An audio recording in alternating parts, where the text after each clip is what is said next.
The streets of Birmingham carried a certain weight in the late 2010s, an invisible heaviness that ordinary people might never notice, but those who lived in the shadows could feel in every breath. Behind the facades of semi-detached houses and quiet cul-de-sacs, one of Europe's most dangerous drug cartels had taken root. At its center was a man whose very nickname sounded like a warning, Thomas Bomber Kavanagh. To his neighbors, Kavanagh seemed like a respectable Irishman living abroad, a man who kept his business discreet and his family shielded from the public eye. But to law enforcement across the UK and Ireland, he was far more than that. He was the UK enforcer for the Kinahan Cartel, a sprawling criminal empire with tentacles reaching from Dublin to Dubai. From Spanish resorts to the streets of London, Kavanagh's presence in Britain was not accidental. The cartel needed a man on the ground who could move cocaine worth tens of millions across borders, who could intimidate rivals, and who could ensure the smooth flow of dirty money back to the heart of their operations. Kavanagh played that role with brutal efficiency. He was the muscle, the fixer, the shadow that loomed behind every shipment and every threat. For years, his operations remained cloaked, hidden behind coded conversations, legitimate business fronts, and a culture of fear that silenced those who might have spoken out.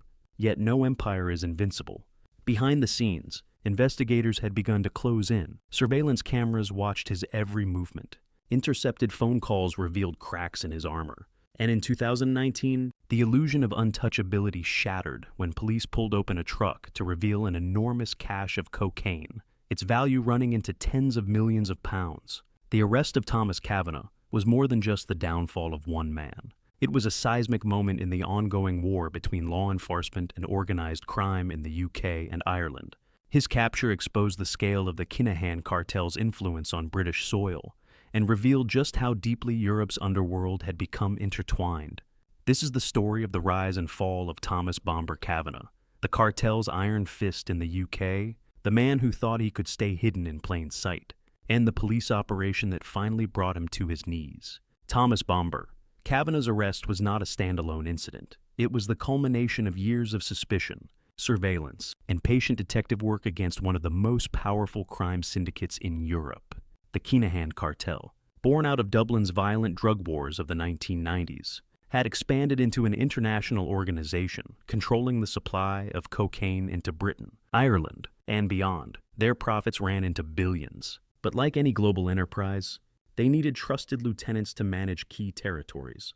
Kavanagh became that man for the UK. Operating primarily out of Tamworth in Staffordshire, just north of Birmingham, he was both a family man and a feared gangster. From a large, gated property, he oversaw logistics that moved drugs and laundered money through an intricate web of companies, couriers, and coded channels. His nickname, Bomber, reflected not only his intimidating presence, but also his readiness to unleash violence when necessary. The breakthrough came in 2019, when customs officials and police intercepted a truck, hidden in the panels and beneath legitimate cargo. They uncovered a haul of cocaine, with an estimated street value in the tens of millions. It was a staggering discovery, one that not only disrupted the cartel's immediate supply chain, but also exposed Kavanagh's central role in its UK branch. What followed was a swift but meticulously planned series of arrests. The case against him pieced together surveillance evidence, financial records, and testimony from insiders. In court, prosecutors painted Kavanagh as a ruthless organizer, someone who had used his reputation and fear tactics to dominate the UK market for the Kinahan empire. His downfall sent shockwaves through both the underworld and ordinary communities. It demonstrated that the Kinahan's reach into Britain was not abstract. It was real, tangible, and entrenched. But it also showed that police, working across borders, could strike back. The case of Thomas Bomber Kavanagh stands as a microcosm of modern organized crime, global in scale, hidden in plain sight, and always one step from collapse when the right evidence emerges. Thomas Bomber Kavanagh was not born into wealth or privilege. His path into crime was shaped by the same forces that molded much of Dublin's underworld in the 1980s and 1990s. Poverty, opportunity, and a culture of violence that blurred the lines between survival and ambition.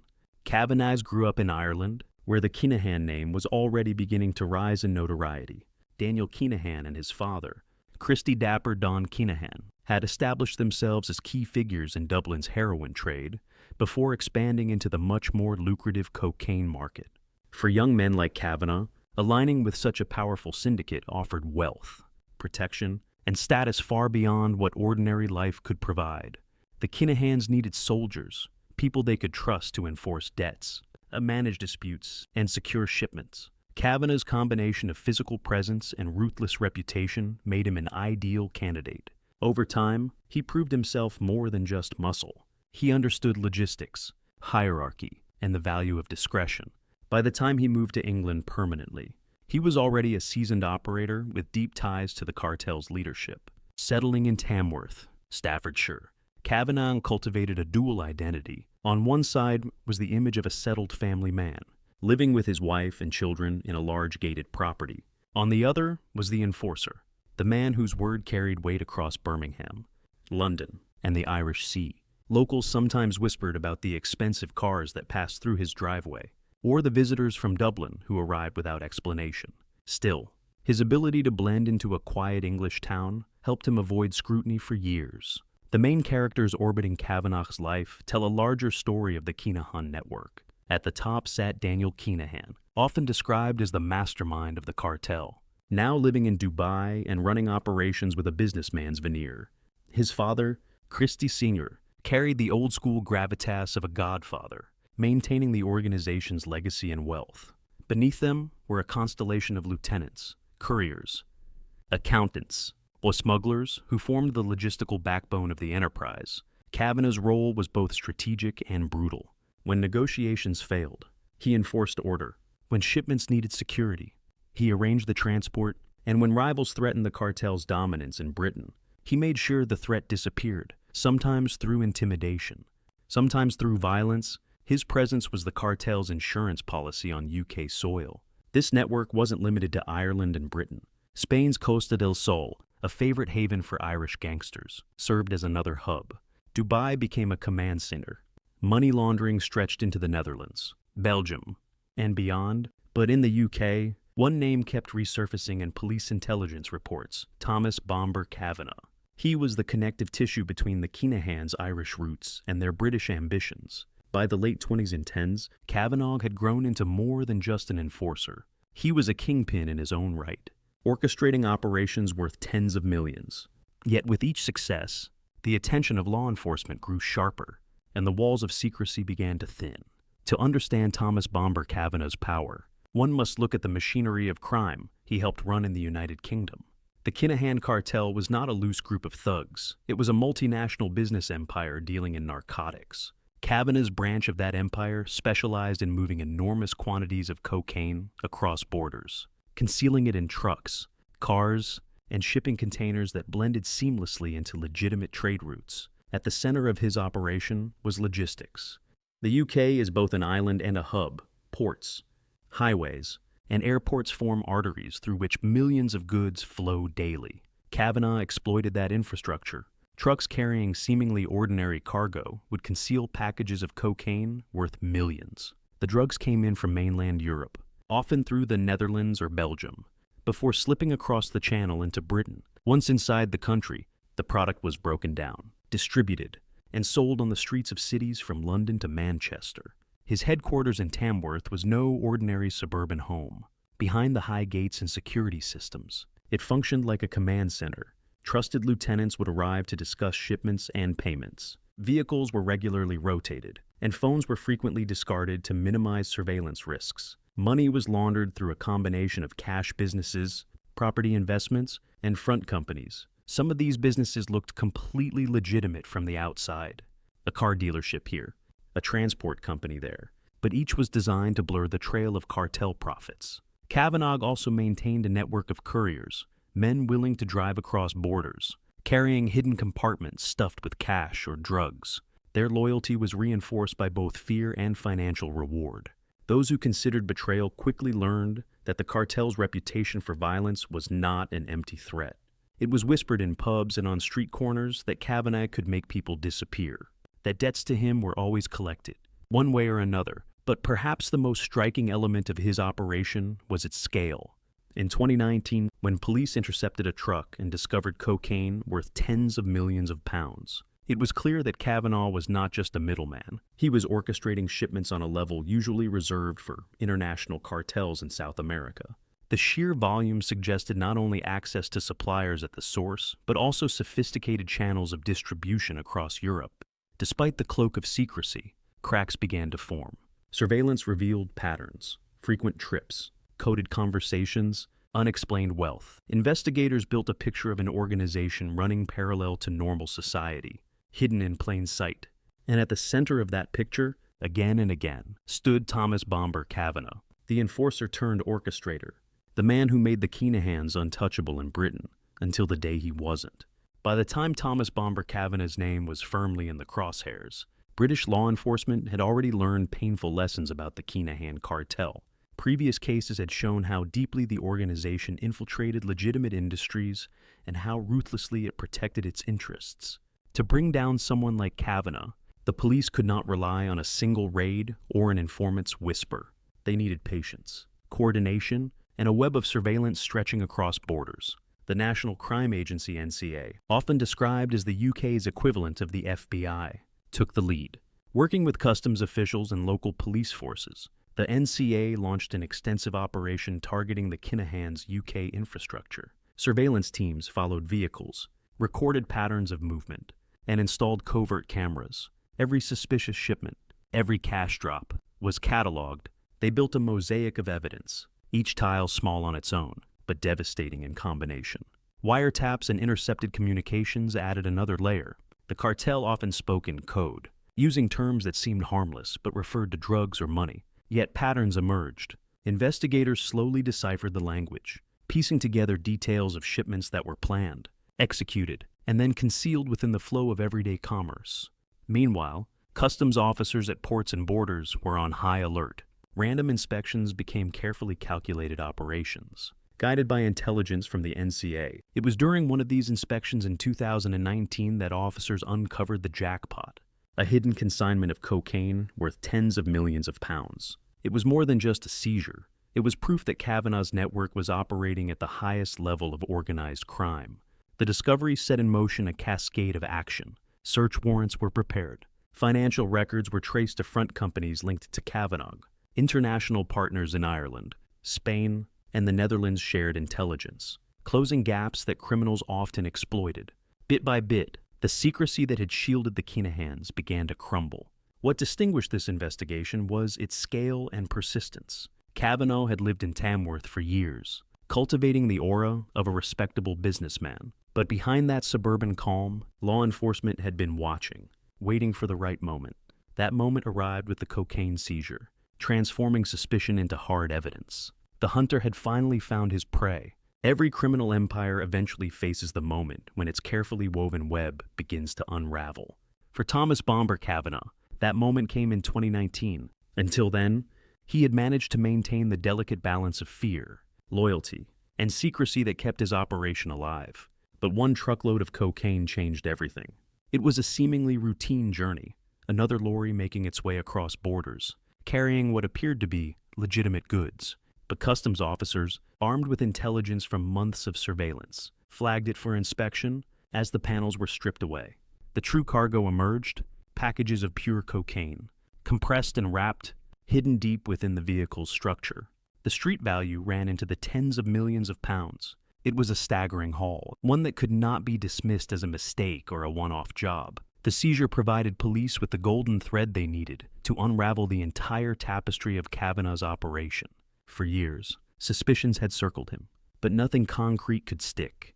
Now, there was undeniable proof. This was not a minor courier operation. It was a major artery of the Kinahan cartel pumping narcotics into Britain, and Kavanagh was the one holding the syringe.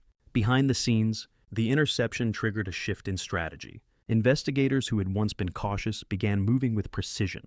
Warrants were prepared, assets were scrutinized, and financial flows were traced with renewed urgency. For Kavanagh, the walls began closing in, though he might not have realized it at first. Men like him often believed they were untouchable, protected by silence, intimidation, and the cartel's reputation. But the interception of that truck shattered the illusion. It gave law enforcement leverage in court, credibility in the eyes of juries, and momentum to press forward. It also sent ripples of fear through Kavanagh's associates, some of whom worried that their own roles might soon be exposed. Loyalties wavered, confidence cracked. The turning point had arrived, and there was no going back. For the cartel, it was a costly setback. For Kavanagh, it was the beginning of the end, the moment when his empire began to crumble under the weight of evidence. The hunter and the hunted had finally collided. And this time, the hunted would not escape. The moment the investigation reached critical mass, law enforcement moved in with surgical precision. By 2019, the net around Thomas Bomber Kavanagh had been drawn tight. His home in Tamworth, the supposed fortress of a respectable family man, became the focal point of a dramatic raid that would expose the cartel's UK stronghold. Armed officers and investigators from the National Crime Agency arrived at dawn. The quiet suburban street was suddenly filled with flashing lights, the sound of boots on tarmac, and the heavy thud of doors being forced open. Inside, Kavanagh's property revealed not only the trappings of wealth, luxury cars, designer clothes, and expensive jewelry, but also evidence of his role as the Kinahan cartel's UK enforcer. Documents, encrypted phones, and cash bundles pointed to a sophisticated criminal network operating far beyond local turf wars. Kavanagh himself was taken into custody with little resistance. Those who knew him expected violence, perhaps even a standoff, but the reality was quieter. Years of investigation had left him cornered, and the scale of the evidence was overwhelming. Alongside him, several associates were also arrested in coordinated operations across the Midlands and beyond. The strategy was clear: dismantle not just the man, but the infrastructure that had enabled him. The raids exposed the sheer audacity of his operation. Vehicles fitted with hidden compartments, ledgers detailing coded transactions, and surveillance equipment used to monitor rivals. All of it painted a picture of a man who believed he could outsmart the system indefinitely. But the discovery of the multi-million-pound cocaine haul had already pulled the thread loose. The raids only confirmed the scale. For the cartel, the blow was devastating. Losing their UK enforcer meant more than just one man in custody. It meant the collapse of their logistics hub in Britain. For local communities, the arrest was a surreal moment. Proof that the quiet man living behind gates had in fact been running one of Europe's largest drug pipelines. As Kavanagh was led away in handcuffs, the message was clear: even the most feared gangster could be brought down when patience, persistence, and cross-border cooperation came together. The myth of invincibility was gone, replaced by the cold reality of a prison cell awaiting him. When Thomas Bomber Kavanagh finally faced trial, the courtroom became a stage where years of secrecy, intimidation, and criminal logistics were laid bare. Prosecutors wasted no time in portraying him as more than just a cog in the Kinahan machine. They painted him as the man who had turned Britain into a crucial artery for one of Europe's most dangerous cartels. The evidence was overwhelming. Jurors were shown details of the multi-million-pound cocaine haul discovered in the truck, photographs of hidden compartments in vehicles, and records of encrypted phone communications that tied Kavanagh directly to cartel shipments. Financial investigators presented a parallel picture: unexplained wealth funneled through property, luxury cars, and front businesses. To the prosecution, it was clear that this was no ordinary criminal, but a senior figure in a sophisticated and ruthless network. Kavanagh's defense tried to downplay his role, suggesting he was a businessman unfairly targeted because of his Irish connections. Yet the weight of evidence crushed any such narrative.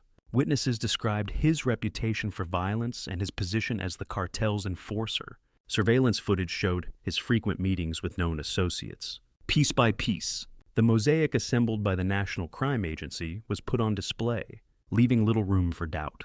In July 2022, the verdict came. Thomas Bomber Kavanagh was sentenced to 21 years in prison, a punishment that reflected not only the seriousness of the crimes, but also his central role in the Kinahan cartel's UK operations. The judge described him as a major player in international drug trafficking and emphasized the devastating impact his actions had on communities across Britain. For law enforcement, the sentencing was a landmark victory. For the Kinahans, it was a major loss, stripping them of their strongest foothold in Britain. And for Kavanagh himself, it was the end of the illusion of untouchability, a once feared gangster now reduced to a number in the prison system. His empire dismantled, his power gone. The fall of Thomas Bomber Kavanagh marked one of the most significant blows ever struck against the Kinahan cartel on British soil. His arrest and 21-year sentence stripped the organization of its UK enforcer, the man who had guaranteed the smooth flow of cocaine worth tens of millions into Britain. For communities plagued by addiction and violence, it was a symbolic victory, proof that even the most formidable criminal networks could be pierced. Yet the story is not one of neat closure. The Kinahans remain, their operations stretching from Dubai to Spain. Their influence still felt across Europe's drug trade. Removing Kavanagh weakened their infrastructure in the UK, but it did not dismantle the empire. Other lieutenants are waiting in the wings, new enforcers eager to step into the void he left behind. For law enforcement, the case underscores both triumph and challenge.